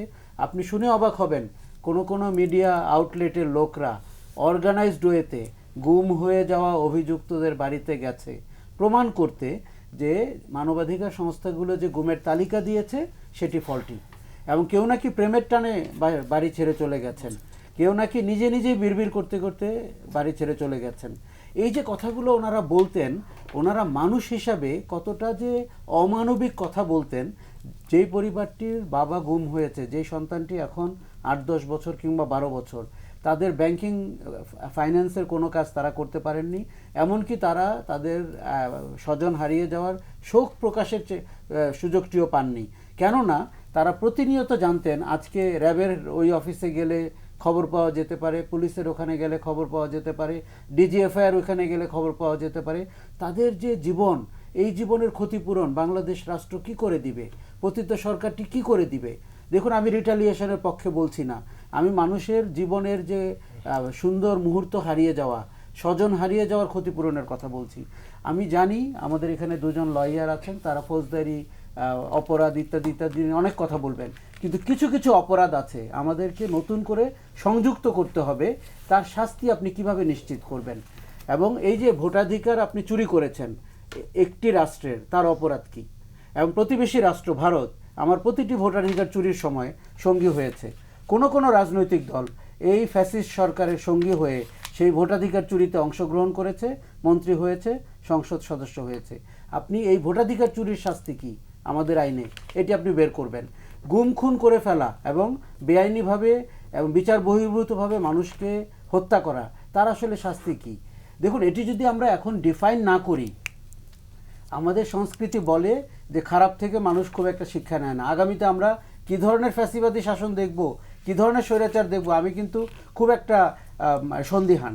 আমার মনে হয় প্রতিবার আমরা দেখতে পাচ্ছি খারাপ থেকে খারাপতর। এই জায়গায় কিন্তু বলা হচ্ছে যে এক কর্তৃত্ববাদী শাসনের জায়গায় আবার নতুন কোনো কর্তৃত্ববাদী শাসন আসছে। এটি আমাদের মজ্জাগত, এটি আমাদের রক্তগত। যদি না আপনি তাকে কোনোভাবে বেঁধে না ফেলেন, যদি না আপনি তার ক্ষমতা খর্ব না করেন, যদি না সংবিধান সংশোধন করে আপনি প্রধানমন্ত্রীর অপার ক্ষমতা না কমান, যদি না আপনি নিশ্চিত করেন যে দলের প্রধান, রাষ্ট্রের প্রধান, সরকারের প্রধান আলাদা আলাদা ব্যক্তি হবেন, এগুলো এত তিতা কথা, এগুলো যখন আপনি এই হিট অফ দ্য মোমেন্টে না করবেন, গণ অভ্যুত্থানের পরপর না করবেন, আপনি আর কখনো করতে পারবেন না। আমরা 90 সালে করার চেষ্টা করেছিলাম, সবাই প্রতিশ্রুতি দিয়েছিল, কেউ কথা রাখেনি। এই শিক্ষা থেকে আমি আপনাকে বলছি, আপনি যদি গুম খুনের ব্যাপারে বলেন, আচ্ছা এই বাহিনীগুলোর যে কর্মকর্তারা জড়িত ছিল আপনি তাদের কি শাস্তি দিয়েছেন? দেখুন, মন্ত্রীগুলোকে আপনি ধরে আনছেন, কাউকে লাইফ জ্যাকেট পরিয়ে ধরছেন, জনগণ খুব মজা পাচ্ছে, 2 কাপের জায়গায় 3 কাপ চা খাচ্ছে, উল্লাস করছে। আপনি ডিজিএফআইআর কর্মকর্তাদের কি শাস্তি দিয়েছেন?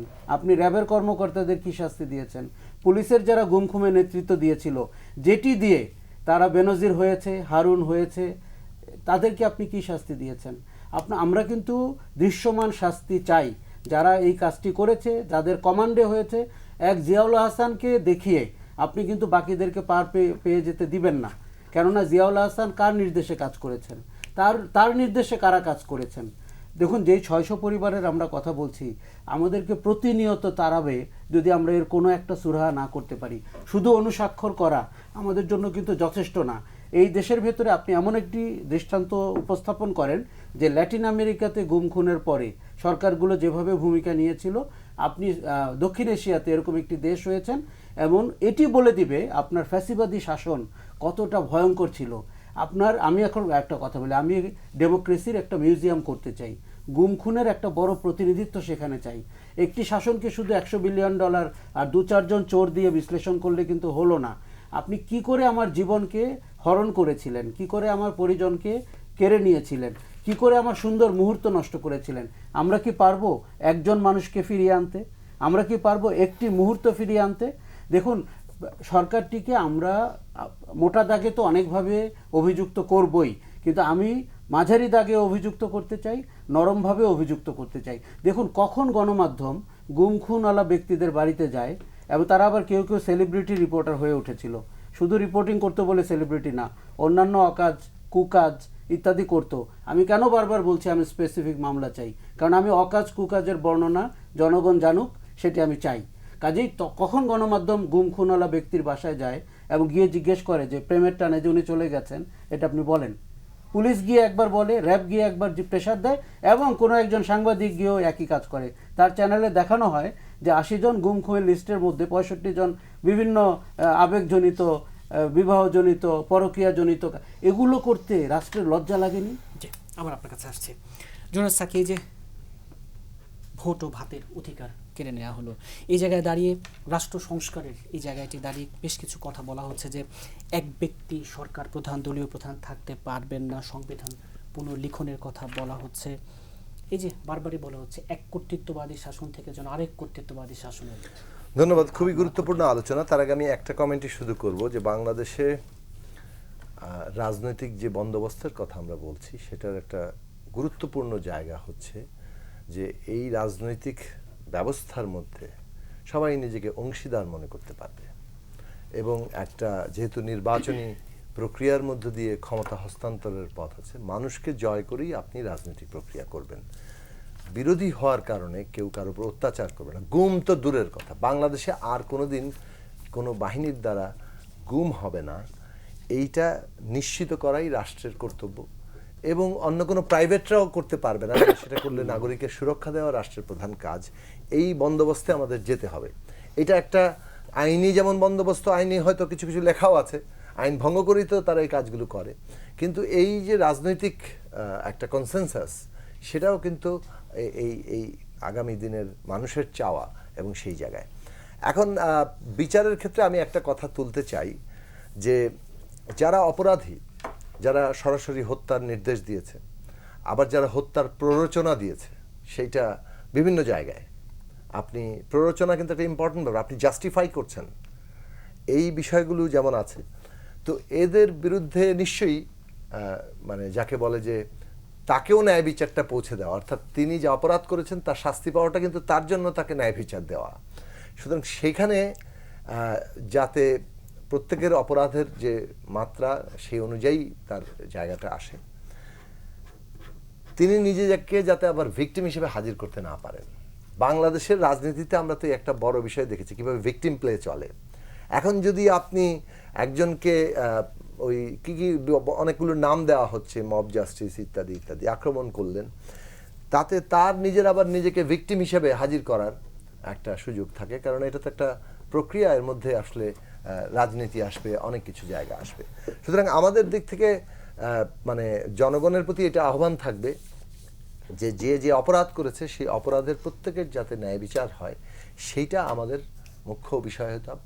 এবং এইটা করে যে আর পার পাওয়া যায় না, এটা করে রাজনৈতিক কোনো বিষয় দিয়ে আর এটাকে জায়েজ করা যায় না, সেই জায়গাটা তৈরি হওয়া দরকার। সেই ক্ষেত্রে আমাদের সে কারণেই মানে বিচারের প্রক্রিয়াটাকে অত্যন্ত নির্ভরযোগ্য, গ্রহণযোগ্য, ক্রেডিবল রাখা দরকার।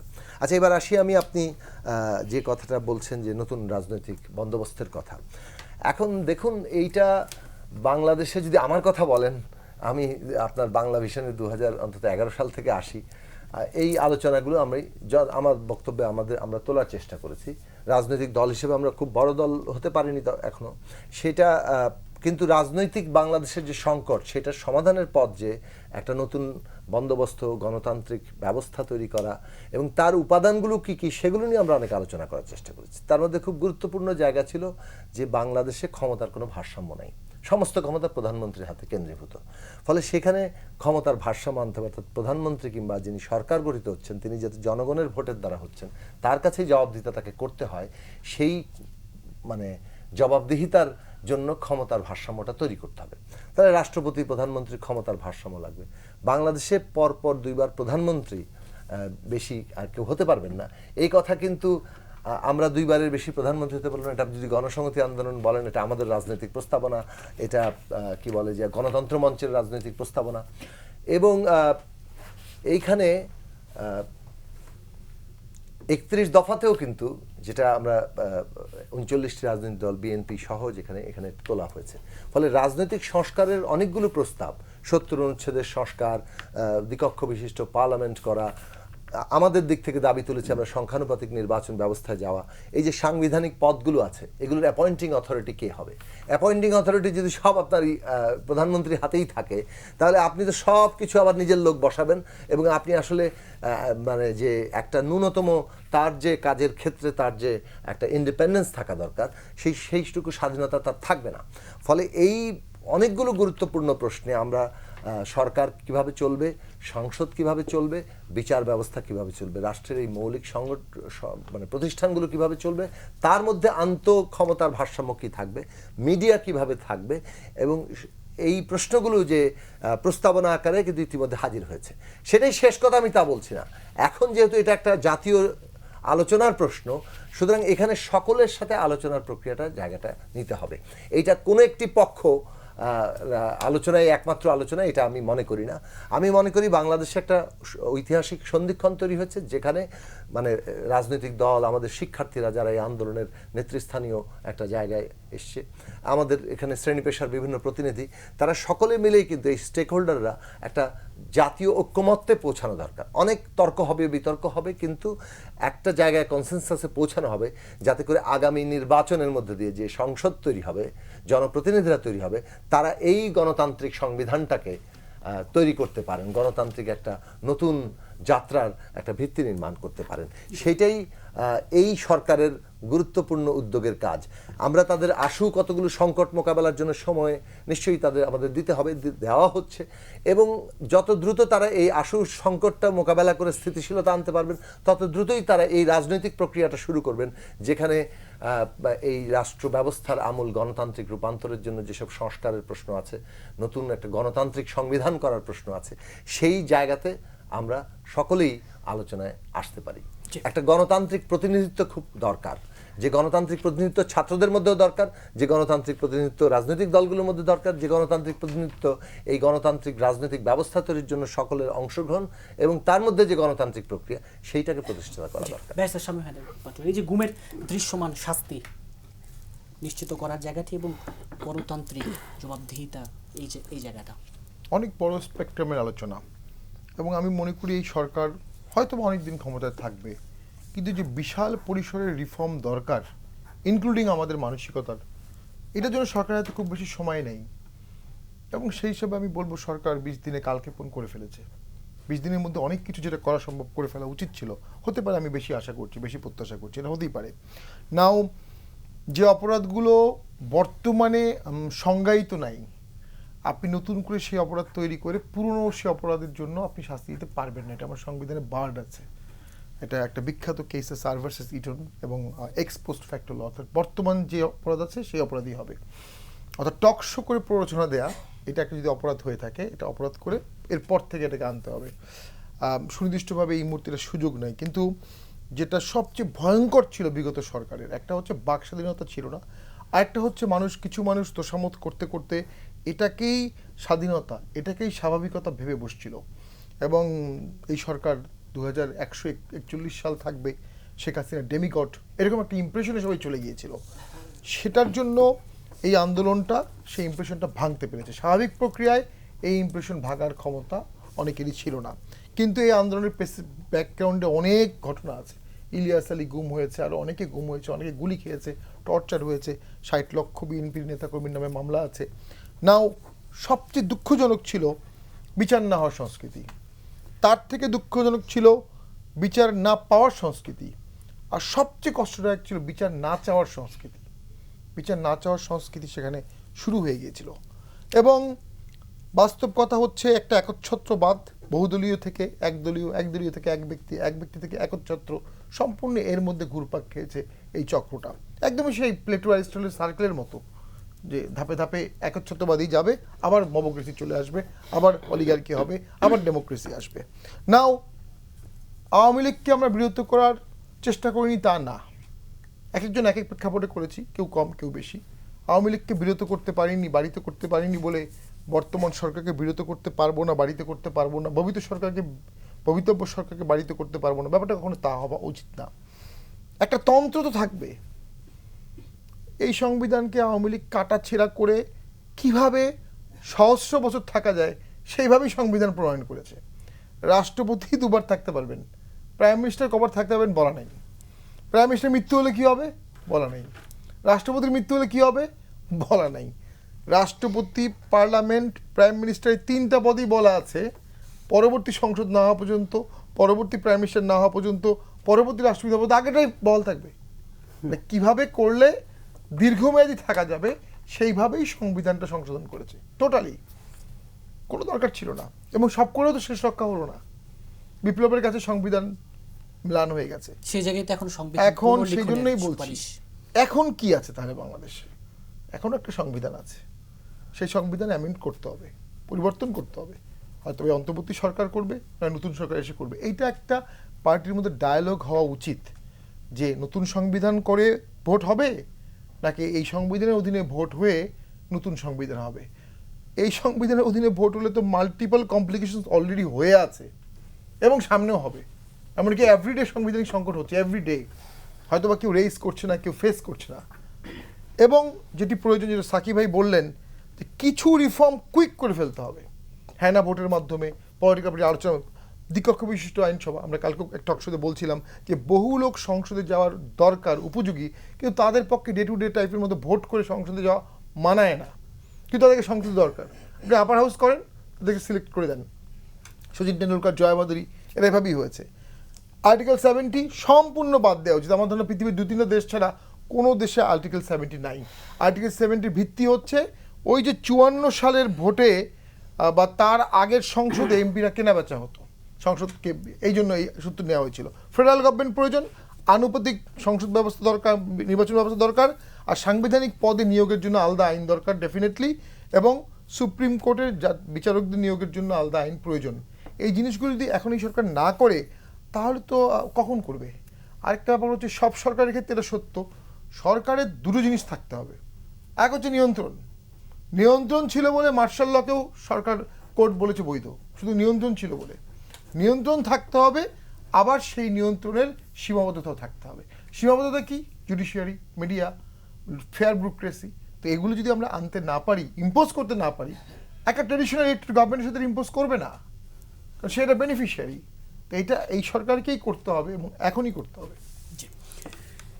ব্যারিস্টার রুমির ফারহানা, এই যে রাষ্ট্রের নানা পর্যায়ের সংস্কারের কথা বলা হচ্ছে, যৌক্তিক সময়ে নির্বাচনের কথা বলছে বিএনপি, নির্বাচন নিয়ে সংলাপও, যৌক্তিক সময় কতটা সময়? আমি যৌক্তিক সময় নিয়ে আলোচনা করার আগে আমার ভাই একটা কথা বলেছেন যে মৃত্যু হলে কি হবে রাষ্ট্রপতি বা প্রধানমন্ত্রী। এই বিষয়গুলোতে আসলে সংবিধান নীরব। নীরব এ কারণেই যে সংবিধান এমনভাবে লেখা হয়েছে যে এইসব পদে যারা যাবেন তারা মৃত্যু হবে তাদের, এটা আসলে এটা সংবিধানও চিন্তা করতে পারে না। যারা লিখছে তারাও বুঝছে যে এত অ্যাবসলিউট পাওয়ার তাদের হাতে যাবে, এত অ্যাবসলিউট মানে you can do whatever you like and you can get away by doing it. এইরকম একটা আপনি পাবেন, একটা দায় মুক্তি আপনি পাবেন ওই পদগুলোতে থেকে, যে আপনার আসলে জরা, রোগ, ব্যাধি, মৃত্যু এই বিষয়গুলো আপনাকে ছুঁতে পারবে না। তো যাই হোক, জোকস অ্যাপার্ট, আমাদের সংবিধান পরিবর্তনের কথা এসছে, তবে পরিবর্তন সবাই চায়। বিএনপি কিন্তু 31 দফা দেয়া আছে, এবং আমি মিডিয়া সেলের একজন ক্ষুদ্র কর্মী হিসেবে আমি প্রতিটা বিভাগে বিভাগে সফর করেছি, এবং সেখানে আমরা কয়েকটা মোটা দাগে সংস্কারের কথা বলেছি। তার একটি হচ্ছে দ্বিকক্ষ বিশিষ্ট সংসদ, একটি হচ্ছে প্রধানমন্ত্রী এবং রাষ্ট্রপতির ক্ষমতার ভারসাম্য, 70 ধারার কিছু সংশোধন। 70 ধারা পুরোপুরি তুলে দিতে হবে এটা আমরা মনে করি না, বাট এনিওয়ে আলাপ আলোচনা হতেই পারে। এই জায়গাগুলোতে মৌলিক পরিবর্তনের জায়গাগুলো নিয়ে আমাদের আলাপ হয়েছে, এবং এই দাবিগুলো কিন্তু বিএনপি বহু আগে থেকেই দিয়ে আসছে। এখানে যেটি বলা প্রয়োজন যে আমরা আসলে সংবিধান তো সংশোধন করতেই হবে, তাই না? একটা নতুন রাষ্ট্র ব্যবস্থা যদি আমরা চিন্তা করি, একটা নতুন ধারার রাজনীতি যদি আমরা চিন্তা করি, একটা নতুন বন্দোবস্তের কথা আলোচনা করি, তাহলে ডেফিনেটলি পরিবর্তন আনতে হবে। কিন্তু পরিবর্তনটা আসলে কারা আনবে? যাদের ম্যান্ডেট আছে। এখানে দুরকম কথা আছে। একটা হচ্ছে যে ছাত্র জনতা, দেশের 17 কোটি মানুষ আসলে এই বিপ্লবী সরকারটিকে একটি ম্যান্ডেট অলরেডি দিয়েছে। কিন্তু আমরা যেহেতু আইনজীবী, আমরা আবার 4 কর্নার্স অফ দ্য পেপারে একটু ভরসা রাখতে পছন্দ করি। আমরা দেখেছি অনেক কথা মুখে মুখে হয়ে গেলে হয় কি, হানিমুন পিরিয়ডটা ভালোই কাটে, তারপরে সমস্যা শুরু হয়। তো এখন যেহেতু নতুন সরকার হানিমুন পিরিয়ডে আছে, আমাদের সকল কিছুই আমরা মনে করি যে they can do it, they can manage it, they can handle it, তারাই করুক। হ্যাঁ, কিন্তু পরে যখন দেখা যাবে ওনার একটু সমস্যা হচ্ছে, আমার একটু সমস্যা হচ্ছে, বা সাকিব ভাই মনে করছে যে একটু আরাম হচ্ছে না, তখন কিন্তু আমরা ওই 4 কর্নার্স অফ দ্য পেপারের দিকেই তাকাবো। তো 4 কর্নার্স অফ দ্য পেপার যেটা বলে, জনগণ প্রত্যক্ষভাবে যাকে ম্যান্ডেট দিচ্ছে ভোটের মাধ্যমে, সো এই ভোটের মাধ্যমে ম্যান্ডেট পাওয়া সরকার যত দ্রুত আসে, ঠিক এই জায়গাটাতে আমরা যৌক্তিক সময়ের জায়গাটিতে আমি আসছি, যত দ্রুত আসে ততই ভালো, সার্বিক কারণেই ভালো। আমাদের মহাসচিব একটি কথা সম্প্রতি বলেছেন যে 1-11 একটি বিষয়ে আসলে এক ধরনের ভীতি রাজনীতিবিদদের মধ্যে আছে। 1-11 সরকার আর এই সরকার নিশ্চয়ই এক নয়, এটা আমরা সকলেই বুঝি। 1-11 সরকার মূলত একটি তত্ত্বাবধায়ক সরকারের কাছে আর্মি ব্যাকড একটা কেয়ারটেকার গভর্নমেন্ট তৈরি হচ্ছে। এখানে কিন্তু আমরা দেখতে পাচ্ছি আমাদের দেশপ্রেমিক সেনাবাহিনী কিন্তু সামনে আসেননি, এবং তারা কিন্তু একেবারেই মানে পেছনে, এবং ওনারা কোনো কিছুর মধ্যে ইনভলভড হচ্ছেন না। আমাদের যারা অ্যাডভাইজার্স আছেন তারা যেভাবে মনে করছেন চালাতে চেষ্টা করছেন, তারাই করছেন আসলে, ওভাবে আর্মিকে কিন্তু আমরা দেখছি। সুতরাং 1-11 সরকারের সঙ্গে এর একটা বেসিক ডিফারেন্স আছে। একটা হচ্ছে caretaker government backed by army, আর একটা হচ্ছে অভ্যুত্থান বা বিপ্লবের মধ্যে দিয়ে তৈরি হওয়া সরকার। দুটোর মধ্যে অনেক পার্থক্য। তবে যতই যাই হোক, আমাদের তো একটা দুঃসহ স্মৃতি আছে, সকল রাজনৈতিক দলেরই আছে, -2 ফর্মুলা, রাজনীতিবিদদের বিরাজনীতিকরণ, ব্যবসায়ীদেরকে ধরপাকড়, ইত্যাদি ইত্যাদি নানান কিছু। সেই সব স্মৃতি মাথায় রেখেই হয়তো রাজনীতি দলগুলো বলছে যে আমাদের কোনো আপত্তি নেই যৌক্তিক সময়ে, কিন্তু সেটা আলাপ আলোচনার ভিত্তিতে হওয়া উচিত। যৌক্তিক সময়টা কেমন সময়? যৌক্তিক সময়টা তো আমি এখানে বসে আপনাকে বলতে পারবো না, বা আর যারা আছে তাদের পক্ষেও বলা সম্ভব না। রাজনৈতিক দলগুলোর সঙ্গে উপদেষ্টা কমিটি যারা আছেন তারা বসবেন। আমার কাছে মনে হতে পারে 3 মাস, আমার দলের মনে হতে পারে 3 মাস, সাকিব ভাইয়ের দলের মনে হতে পারে না 3 মাস ইজ টু শর্ট, এটা 6 মাস হওয়া উচিত। অন্য দল, আরেক জাতীয় পার্টি হয়তো মনে করতে পারে না এটা 1 বছরের নিচে হতেই পারে না, আলোচনা করে। আর একটি সরকারের সফট পাওয়ার নিয়ে আমরা আলোচনা করলাম, আমরা বিভিন্ন পর্যায়ের মানুষের দায় নিয়ে আলোচনা করলাম। একটু বিরোধী দলের কথা এখন বলি। সংসদে তো ছিলাম, জাতীয় পার্টিও ছিল সংসদে, হ্যাঁ, এবং জাতীয় পার্টির সাংসদরা কি বিভৎস কায়দায় তেলবাজি করতো, এগুলো তো চোখের সামনে দেখা, তাই না? এবং এক এক সময়ে আমি বক্তব্য শেষ করতে না করতেই সরকারি দল থেকে কোনো আওয়াজ উঠুক বা না উঠুক, জাতীয় পার্টির পীর ফজলুর রহমান কিংবা আপনার ইমাম সাহেব, ফখরুল ইমাম সাহেব, ডেফিনেটলি ওনারা দাঁড়ায় যেতেন। বিশেষ করে পীর ফজলুর রহমানের কথা বলতেই হয়, উনি ইনভেরিয়াবলি দাঁড়াইতেন, আমার পরপরই ওনার নাম থাকতো, উনি ইনভেরিয়াবলি দাঁড়াইতেন এবং আমাকে তছনছ করার জন্য যা যা বলা দরকার উনি বলতেন। এবং আমি মাঝে মধ্যে বলতাম যে ভাই আপনি একটু সরকারি দলের তেল দেওয়ার সুযোগটা দেন, কারণ প্রধানমন্ত্রী তাদের এলিভেট করতে পারবে, আপনারা তো চাইলেও প্রধানমন্ত্রী এলিভেট করতে পারবে না, কিন্তু ওই সুযোগটা উনি দিবেন না। বা ফখরুল ইমাম সাহেব ধরেন ভরা মজলিস সংসদের মধ্যে বললো আমার চোখের সামনে একটি বাতি ঘর আছে, সেটি হচ্ছেন মাননীয় প্রধানমন্ত্রী। মানে কত দৃষ্টিকটু, কত নির্লজ্জ, এটা তো এইসব দেখছি না আমরা সংসদে। বা ওনাদেরই সংরক্ষিত মহিলা আসন 50, আমার আগেই যিনি ছিলেন তিনি বলেছেন এই সংসদ যেমন আছে চলবে, প্রধানমন্ত্রী তার ফ্যামিলি নিয়ে এই দেশটা চালাবে, এই দেশটায় বিরোধী দলে যেভাবে আছেন রওশনের সাথে তিনিই থাকবেন। তো এইসব এক্সাম্পল তো জাতীয় পার্টি সেট করেছে, এবং জাতীয় পার্টি যদি না থাকতো তাহলে কোনোভাবেই শেখ হাসিনার পক্ষে 14, 18, 24 করা সম্ভব ছিল না। জি, আশরাফ কাছে যে এই জায়গাটা একটু আসলে কি মনে করেন কিনা শুধু জাতীয় পার্টি ছিল বলেই 14, 18 এবং 24 নির্বাচন? এই প্রশ্নের উত্তর আমি পরে শাহমাদ পাত্রের কাছে জানতে চাই, আপনি একটু বলবেন। একদমই তাই মনে করি, এবং আমি কিন্তু তখন থেকেই বলা শুরু করেছিলাম যে একটা রাজনৈতিক দলের কতটা নির্লজ্জ লেজুর বৃত্তি থাকতে পারে এবং কতটা লোভ থাকতে পারে যে আপনি গণতন্ত্র হত্যায় সক্রিয়ভাবে অংশ নিয়েছিলেন। আমি ইদানিং দেখুন, অতীতে আমি বলতাম অন্য অনেক কারণ, আমি এখন লোভ ছাড়া আর কোনো শব্দ ব্যবহার করতে পারি না। জাতীয় পার্টিকে আমরা 14 সালে শোনেন জেনারেল এরশাদ কত ধরনের ডিগবাজি দিয়েছেন, সকালে কি বলেছেন, এগুলো নিয়ে তখন থেকে মেম হয়, রাইট? আচ্ছা, ওগুলো উনি মূলত করতেন দর বাড়ানোর জন্য, যে আপনি কি দর হাঁকতে পারেন। গরুর হাটে যেরকম কোরবানির গরুকে দর হাঁকানো হয়, জাতীয় পার্টিও দর হাঁকিয়েছে। জাতীয় পার্টি আওয়ামী লীগ সরকারের সমস্ত নির্লজ্জ রাজনৈতিক অপচেষ্টার অপকৌশলের সঙ্গী হয়েছে, যেমন হয়েছে হাসানুল হক ইনু এবং রাশেদ খান মেনন। আচ্ছা, রুমিন ফারহানা তো পার্লামেন্টের বর্ণনা দিচ্ছিলেন, ওখানে আমরা যেতাম না, কিন্তু আমরা নির্বাচন যখনই ঘনিয়ে আসতো তখনই আমরা জাতীয় পার্টিকে প্রেডিক্ট করতে পারতাম যে এখন জাতীয় পার্টি কী করবে।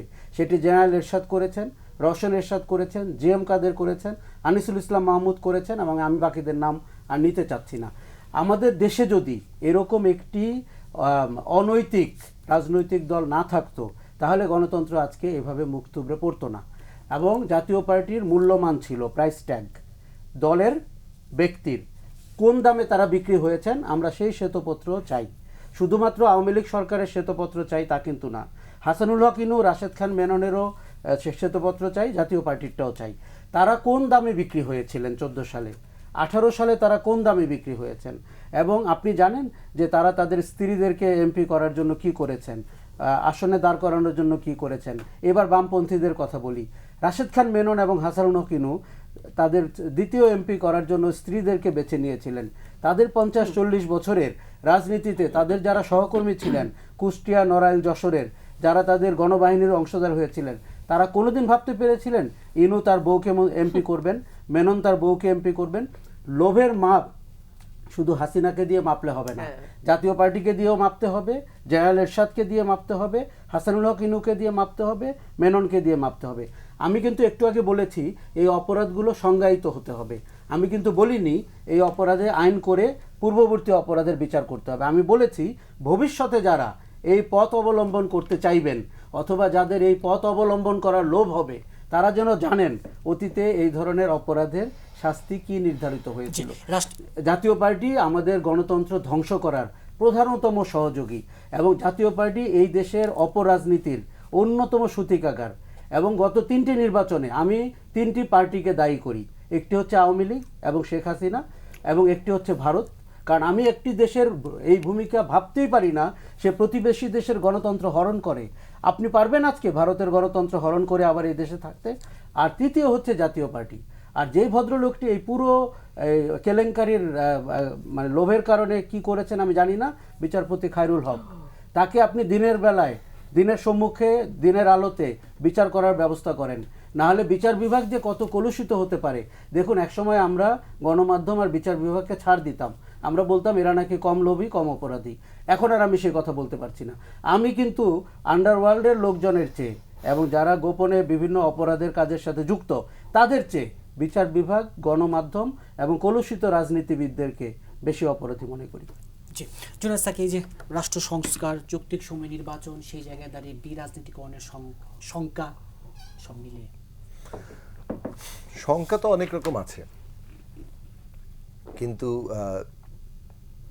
জনগণের আকাঙ্ক্ষা এইবারে হচ্ছে একটা রাজনৈতিক প্রক্রিয়া তৈরি হওয়া, এবং সেই আকাঙ্ক্ষার জন্য জনগণ ঐক্যবদ্ধ আছেন বলে আমার কাছে মনে হয়। ফলে খুব এই বিরাজনীতিকীকরণ এগুলো খুব কার্যকর হবে না।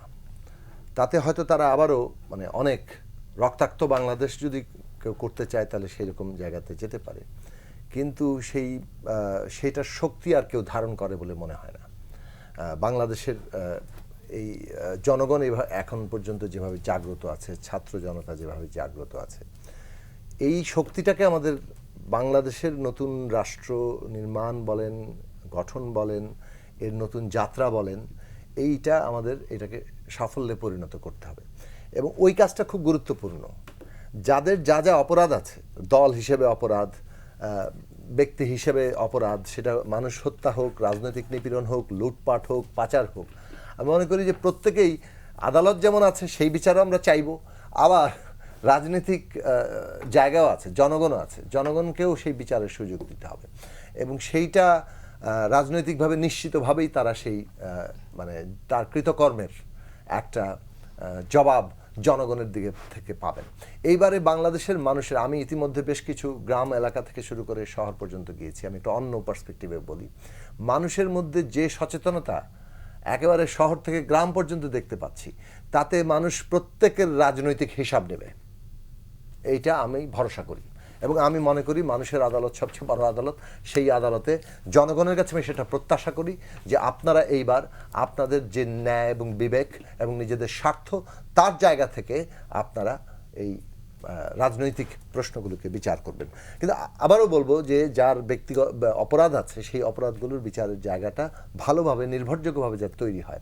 এখন সেই ক্ষেত্রে বাংলাদেশের একটা বড় সমস্যার জায়গা হচ্ছে বিচার বিভাগ। এটা নিয়ে আমরা এই আপনার টকশোতে অনেকবার কথা বলেছি যে বাংলাদেশের বিচার বিভাগকে যদি এমন জায়গায় আমরা নিতে না পারি যেখানে মানুষ ভরসা করতে পারবে যে আমি ন্যায় বিচার পাবো, যতই একটা ক্ষমতাশালীরা তাদের অন্যায়ভাবে আপাত ক্ষমতা যেটা আছে সেটা ব্যবহার করে আরেকজনকে অত্যাচার করুক, আমি আদালতে আশ্রয় নিয়ে আমি ন্যায় বিচার পেতে পারি। এটা কিন্তু গণতান্ত্রিক রাষ্ট্রের একটা গুরুত্বপূর্ণ জায়গা। কেননা গণতান্ত্রিক রাষ্ট্রে আপনি নির্বাচিত করলেন, খুবই ফেয়ার ভোটে আপনি নির্বাচিত হয়ে এসেও কিন্তু আপনি নিপীড়ক হতে পারেন। সেরকম ইতিহাস পৃথিবীর বিভিন্ন দেশে আছে, আমাদের দেশে তো আছেই। কাজে আপনি যে সেটা করবেন না, নসিহত করে তো আপনি আইন করলেই তো সেটা ঠেকিয়ে দেওয়া যাবে না। কিন্তু রাষ্ট্রের যখন পৃথকীকরণ থাকে, অর্থাৎ ক্ষমতার ভারসাম্যটা থাকে, তখন আপনি আমাকে যতই নিপীড়ন করার চেষ্টা করছেন, আমি কিন্তু আরেক জায়গায় গিয়ে সেটার প্রতিকার পাওয়ার জায়গাটা থাকছি। এই ভারসাম্য আনাটা আমাদের গণতান্ত্রিক রাষ্ট্রের গুরুত্বপূর্ণ জায়গা এবং জনগণের অংশগ্রহণের জায়গা। যেমন ধরুন এই সরকার যেতে যেতে একটা প্রথম দিকে শুরু করেছিল এই যে এনার্জি রেগুলেটরি কমিশন, আমরা এটাকে একটা মডেল হিসেবে ডেভেলপ করতে চেষ্টা করছিলাম যে সরকারকে তার অনেকগুলো এমনকি অর্থনৈতিক, রাজনৈতিক, সামাজিক পদক্ষেপের জন্য নানাভাবে এই ধরনের জনগণের সাথে সরাসরি সম্পর্কের জায়গা তৈরি করা দরকার, যেখানে জবাবদিহিতার কিছু জায়গা থাকবে। সেই প্রতিষ্ঠানটির পরিণতি যদি দেখলে বাংলাদেশ রাষ্ট্রটা কীভাবে ধীরে ধীরে ধীরে 2009 সাল 10 সাল থেকে সেখানে যাওয়া শুরুতে আমরা নিজেরাও যাওয়া শুরু করেছি যে আছে এখানে কথা বলা যাবে, এবং বারবার এটা বলেছিলাম যে এই প্রতিষ্ঠানটাকে তৈরি করেন। আমরা দেখলাম যে এটা ধীরে ধীরে ধীরে এই প্রতিষ্ঠানের সমস্ত সিদ্ধান্ত আসে উপর থেকে, এটা অকার্যকর হতে হতে হতে হতে এই সরকার কিন্তু আইন করে এটা বাতিল করে দিল যে শুনানির আর লাগবে না, তারাই দাম বৃদ্ধি সব করতে পারবে। তো মানে কাঠামোগত জায়গাটা একদিকে হচ্ছে যে যেমন ক্ষমতার বিভাজন কিংবা বলতে পারেন যে সেপারেশন অফ পাওয়ার, ক্ষমতার একটা ভারসাম্য, সেইটা যেমন জরুরি, তেমনি জনগণের কাছে আসলে ওই 5 বছর পর একবার জবাবদিহিতা এটা তো আছেই নির্বাচনে। সেখানে আমরা আরও অনেকগুলো জায়গা মনে করি যে মানুষের অনেকগুলো জায়গায় জবাবদিহিতার কাঠামো গড়ে তোলা দরকার। সরকার প্রতিনিয়ত মানুষের জীবনকে যে প্রভাবিত করে বিভিন্ন তার সিদ্ধান্তের মধ্যে দিয়ে, নীতির মধ্যে দিয়ে, সেগুলোরও একটা পর্যালোচনার জায়গা জনগণের দিক থেকে, স্টেক হোল্ডারদের দিক থেকে থাকা দরকার। সর্বোপরি যেটা থাকা দরকার সেটা হচ্ছে রিকল করার ব্যবস্থা। অর্থাৎ আমরা একজন 5 বছরের জন্য নির্বাচিত হয়ে গেলেন আর তাকে কখনোই আমরা 5 বছর আগে জবাবদিহিতা করতে পারবো না। এটা আধুনিক গণতন্ত্রের যত রকম অর্জনগুলো মানে আছে, সেই গণতান্ত্রিক অর্জনগুলোর চেষ্টা আমাদের দিকে আমরা সাথে যাই, যেটা আসলে আমাদের রাষ্ট্রটাকে এমন জায়গায় আনবে যে জনগণকে সে ঐক্যবদ্ধ রাখতে পারবে। আর জনগণ যখন ঐক্যবদ্ধ থাকবে না, আমরা ওই যে এটা অনেক সময় আলোচনা হয় যে একটা খুব বিকশিত অর্থনীতি, অনেক বেশি টাকা পয়সা হয়ে গেলে বোধহয় একটা ভালো অর্থনীতি হয়, মানে ভালো রাজনীতিও ব্যবস্থা হতে পারে। এগুলো আসলে খুবই মানে খুব কাজের কথা না। আমরা যদি রাজনৈতিক ব্যবস্থাটাকে শক্তিশালী করতে পারি এবং সেইখানে যদি সত্যি সত্যি জবাবদিহিতা থাকে, তাহলে অর্থনৈতিক ব্যবস্থা অতি দ্রুত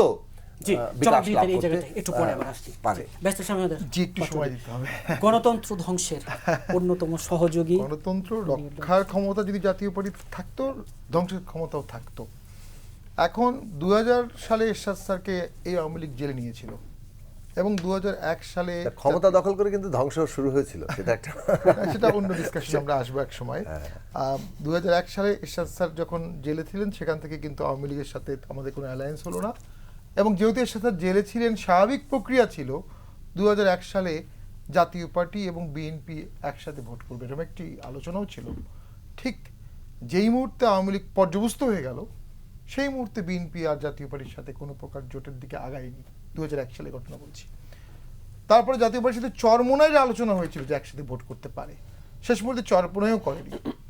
জাতীয় পার্টি তখন 14টি আসন পায়। এরশাদ স্যার তখন সংসদে ছিলেন না, ওই সময় by then disqualified, I think so. Then আসেন 14তে, যেটি বাংলাদেশের সমস্ত বড় সমস্যার সূত্রপাত, অ্যাডমিটেড, এটা ওখান থেকেই শুরু হয়েছে। এবং 13 সালে বাংলাদেশের কোনো পলিটিক্যাল পার্টি কল্পনা করতে পারেনি 14 সালের এই সরকার 5 বছর থাকবে। যদি কল্পনা করতে পারতো, তাহলে এই দলগুলো বিএনপি, জামাত, তারা সর্বশক্তি দিয়ে তখন আন্দোলন করতো এবং সরকারের পতন করাতো। তারা ভেবেছিল 3 মাস 6 মাস, এবং সরকারও এখানে অত্যন্ত ফিশি গেম খেলেছে। সরকার বলেছে আমরা 6 মাসের মধ্যে, এবং প্রাইম মিনিস্টার নিজে বলেছিলেন সেই সময় শেখ হাসিনা যে আমরা এখন একাদশ বা দ্বাদশ মানে পরবর্তী সংসদ নিয়ে চিন্তা করছি, এটা নিয়ে না। সেখানে এরশাদ স্যার অংশগ্রহণ করবেন না, লাস্ট মুহূর্তে অংশগ্রহণ করলেন, কিন্তু শেষের দিন উনি আবার প্রত্যাহার করতে বললেন সবাইকে। অর্থাৎ এমন একটা সময় উনি আকিলিস হিল দিয়েছেন যখন সরকারের সেই মুহূর্তে কিচ্ছু করার ছিল না। He played a wonderful card. আমি প্রত্যাহার করেছি, আমার জেলা সভাপতি প্রত্যাহার করেছে, উত্তরবঙ্গের সবাই প্রত্যাহার করেছে, জিএম কাদের প্রত্যাহার করেছে, এরশাদ প্রত্যাহার করেছে, আমি ভোট করবো না, পিস্তল দিয়ে বলেছে আমি গুলি করব। মনে আছে আপনাদের? ভুলে গেছেন মনে হয়। তখন বিএনপি কি করেছে? এর সাথে যখন জেলে নিয়ে গেল সিএমএইচে, বিএনপি আন্দোলন করেছে যে একটা দল ইলেকশনে যেতে চাচ্ছে না, আপনি তাকে জোর করে সিএমএইচে নিয়ে যাচ্ছেন। বিএনপি কিচ্ছু করেনি, 2 দিন কিচ্ছু করেনি। 2 দিনের মধ্যে সুজাতা সিং আসলো, এসে এরশাদ স্যারের সাথে আর্গুমেন্ট, এরশাদ স্যার পাবলিকলি বলে ফেললো যেটা আমার ব্যাপার, আমি এখানে কোনো কম্প্রোমাইজ করবো না। হি হ্যাজ ট্রাইড এ লট, কিন্তু কোনো একটা কারণে সেটা সফল হয়নি। নাও স্বাভাবিকভাবেই তখন বি প্ল্যান বিতে চলে আসলো অন্যরা, ভোট হলো একটা একতরফা ভোট। 18 সালে এসে বিএনপি অংশগ্রহণ করলো, জাতীয় পার্টি অংশগ্রহণ করলো। আপনি কীভাবে জাতীয় পার্টিকে দোষ দিবেন? রুমিন ফারহান নিজেও পার্লামেন্টে ছিল, উনি বললো জাতীয় পার্টির 2 জন সদস্য ওনাকে 348 জন মিলেও তছনছ করতে পারেনি। শি ইজ সো পাওয়ারফুল, তার ভয়েস। কথা বলেছে অনেকে, পার্লামেন্ট ইজ এ অ্যাবসলিউট প্রিভিলেজের জায়গা। পার্লামেন্টের কথা পছন্দ হয়নি বলে আপনি এখন বিচার করবেন? কোন আইনে আছে, কোন সংবিধানে আছে, কোথায় নজির আছে? তেলের তো বিচার নাই, তেল নিয়ে তো আমরা কেউ বিচার চাইছি না ভাই। বিচার তো তেল 2 মণ দিবেন 10 মণ দিবেন, এটা আপনার লজ্জা নির্লজ্জের ব্যাপার। তেলের উদাহরণ দিয়েছে। না, আমি তেলের দিচ্ছি। উদাহরণ দিয়েছে, বিচার চাই নাই ভাই। না, ঠিক আছে। আমি একটা কথা বলি, বিচার আমরা সূত্র অনেকে বলছি। বলে থাকি আমরা প্রতিবাদ করতে পারিনি, কিন্তু তেল মারতে পেরেছিলাম। আচ্ছা, ঠিক পারি আছে। নাই তো। হাতে বেশি আমি শেষ করে দিচ্ছি। হিসাবটা জনগণকে ছেড়ে দেন। একটা দল করেন না আশরাফ ভাই, আপনি করেন না? সারা দেশব্যাপী দল করে জাতীয় পার্টি থেকে বেশি ভোট কালেক্ট করেন, কেউ তো নিষেধ করছে না। আপনি একজন অসাধারণ বক্তব্য দেন, অসম্ভব ভালো বক্তব্য দেন, এরশাদের মতো 5টা আসনে জয়লাভ করেন, কেউ নিষেধ করে নাই। সব বাদ দেন, শামীম পাউডারির মতো 40-50 হাজার ভোট পান। এত সোজা না রাজনীতি, অনেক কঠিন। সমালোচনা অবশ্যই করা যায়, জাতীয় পার্টির কিছু ব্যর্থতা তো আছেই, এটা তো অস্বীকার করতে পারবো না। 91 সালে ওই পরিস্থিতিতে যে দলটি 35টি আসন পেয়েছে, সে দলটি আজকে একটু অস্তিত্ব সংকটে ভুগছে, ভোট সংকটে ভুগছে, এটা তো এমনি এমনি না। কিন্তু সেসবের জন্য তার ক্রিমিনাল অফেন্স হয়েছে, তার হিসাব হবে, বিচার হবে। ঠিক এই কথাগুলো হয়তোবা জনগণের অনেকেই এটাকে সাধুবাদ জানাবে, কিন্তু বহুমাত্রিক রাজনীতিতে বহুত্ববাদে এই কথাটা কি টেকে? জি জনগণের ভোটে ছেড়ে দেন। জি, অনুষ্ঠানে একেবারে শেষে 4 জনের কাছ থেকে শুনে শেষ করবো। শুরু করবো আশরাফ কায়েসার আপনাকে দিয়ে। যে রাজনীতি সহজ নয়, কঠিন, সামনের রাজনীতিটা কেমন হওয়া উচিত? তার আগে বলি, আমি যেরকম অর্থনৈতিক অব্যবস্থাপনার শ্বেতপত্র করছি, আমি রাজনৈতিক অব্যবস্থাপনার শ্বেতপত্র চাই। দেখুন, অংশীদারদের অনেকেরই এই প্রস্তাব পছন্দ হবে না, কেননা তাদের কদর্যময় চেহারাটি ফুটে উঠবে। কিন্তু আমি মনে করি রাজনীতি হচ্ছে সবচেয়ে বড় চালিকা শক্তি। রাজনীতি অর্থনীতিকে চালায়, রাজনীতি ফ্যাসিবাদের জন্ম দেয়, রাজনীতি শেখ হাসিনার মতো স্বৈরাচারের জন্ম দেয়। রাজনৈতিক অব্যবস্থাপনার শ্বেতপত্র গত 15 বছরের আপনি বের করে ফেলবেন, আগামীতে আপনি দেখবেন আশরাফ কায়েসার ভোটে দাঁড়ালে কত ভোট পায় এবং পাটোয়ারি সাহেব ভোটে দাঁড়ালে কত ভোট পায়। আমরাও জনগণের পাস বুঝি, আইরনিক্যালি বলেছি। তবে সেই ভোট যেন আবার জাতীয় পার্টির কারসাজির ভোট না হয়, সেই ভোট যেন জনগণ ভোট দিতে পারে শেখ হাসিনা এবং এরশাদের কারসাজির ভোট যেন না হয়। দেখুন, আগামীতে আপনি যেটি প্রশ্ন উত্তর দিন, আমরা একটি গণতান্ত্রিক শাসন ব্যবস্থা চাই, সেটি সরকারে চাই, রাজনীতিতে চাই, এবং গণতান্ত্রিক প্রক্রিয়ায় দেশ চলবে সেটি আমরা নিশ্চিত করতে চাই। তার জন্য আপনি যা সংস্কার করা দরকার করবেন, এবং বাংলাদেশের মানুষ সবচেয়ে ভালো জানে কখন কোন সিদ্ধান্ত নিতে হবে, এখনো ভুল করেনি। 30 সেকেন্ডে সামনে না আপনার কাছে আমি তার কাছে শুনি শেষ করবো। সামনের রাজনীতি একেবারে ছোট্ট করে। সামনের রাজনীতি তো বাংলাদেশের রাষ্ট্রের গণতান্ত্রিক রূপান্তর কিভাবে হবে, এবং সেইখানে আমরা বিশ্বাস করি জনগণের যে জাগরণ ঘটেছে, নতুন গণতান্ত্রিক শক্তি তৈরি হবে, যাতে করে গণতান্ত্রিক ব্যবস্থা যেটা আমরা প্রতিষ্ঠা করতে চাইছি তার সুরক্ষারও শক্তি বাংলাদেশে থাকে। জি, ব্যারিস্টার রুমিন ফারহান, নতুন গণতান্ত্রিক ব্যবস্থায় বিএনপির ভূমিকা। নতুন গণতান্ত্রিক ব্যবস্থা কিরকম হবে এটা আমি বিশ্বাস করি মানুষই ঠিক করবে, এবং মানুষের রায়ের উপরে তো আর কোনো রায় না, এটা প্রমাণিত হয়েছে। সুতরাং মানুষ যেভাবে চাইবে ব্যবস্থা সেরকম হবে। আর যদি ব্যবস্থা সেরকম না হয়, আমাদের 17 বছরের লড়াইটা হচ্ছে সেই জবাব যেন 5 বছর পর পর মানুষ সুষ্ঠুভাবে সাহসের সঙ্গে দিতে পারে ভোটের মাধ্যমে। সেই ব্যবস্থাটা অন্তত আমরা শুরু করি, বিকজ আমরা তো আসলে পেছনে হাঁটছি। গত 50 বছরে আমরা একটা মোটা দাগের ভোটিং সিস্টেমও চালু করতে পারি নাই। আমি জানি না আমার ভাই আসলে কোন স্বপ্ন থেকে বলছে এরশাদ সাহেবকে ধরলে বিএনপি আন্দোলন করবে। মানে একটা দল কতটা দেউলিয়া হলে আশা করে যে তার দলের প্রধানকে ধরার পরে আরেকটা বড় রাজনৈতিক দল আন্দোলন করবে। এবং খুবই মজার বিষয় হচ্ছে যে এই দলটিকে নিয়ে আসলে আলোচনা করা, আমরা আলোচনা করছি বটে, সবাই এটা আলোচনা করার কিছু না। এইটুকুই শুধু বলতে চাই, মানুষ যেমন মিডিয়া হাউসগুলোর লেজুর বৃত্তির একটা জবাব চায়, মানুষ কিন্তু মানে আমি কিছু করি নাই, শুধু লাভের পিঠাটা খেয়েছি, সেই রাজনৈতিক দলগুলো একটা আমাদের বিচার চাই। চারজনকে আজকে স্টুডিওতে সময় দেওয়ার জন্য ধন্যবাদ। দর্শক, বিএসআরএম গণতন্ত্র এখন আজ এ পর্যন্তই। আগামী পর্ব দেখার আমন্ত্রণ রইল। সে পর্যন্ত ভালো থাকুন, সুস্থ থাকুন।